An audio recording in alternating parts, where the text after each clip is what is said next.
တမိုင်းတလျှောက်မုံဝါဟာနာမည်အမျိုးမျိုးနဲ့ထင်ရှားခဲ့ပါတယ်။ပကံကိတ်ကြောက်စာတွေမှာမုံရွာလို့လဲကောင်းတာလုံမင်းတရားရဲ့စစ်တမ်းတွေမှာလည်းမုံရွာဆိုတဲ့အမည်ကိုတွေ့ရှိရပါတယ်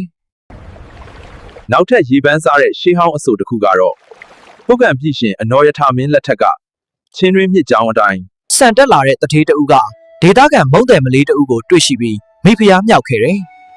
အဲ့ဒီအကြောင်းကြောင့်အဲ့ဒီရွာကိုမုံတယ်မာရွာလို့ခေါ်တွင်ရကနေကာလာရွေ့လျော်ပြီးမုံရွာဖြစ်လာတဲ့ဆိုတဲ့ရင်းနှစ်ဖွဲ့ဒနာတွေလည်းရှိပါတယ်။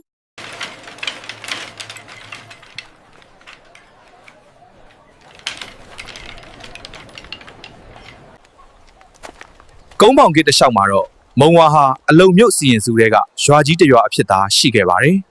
။ဒါပေမဲ့ကိုလိုနီခေတ်ရောက်ရှိလာတဲ့အခါမှာတော့မုံဝါရဲ့ကံကြမ္မာပြောင်းလဲသွားခဲ့ပါတယ်။ အဆက်လေးကြည့်ရအောင် like and subscribe လေးလုပ်ခဲ့ပေးပါဗျာ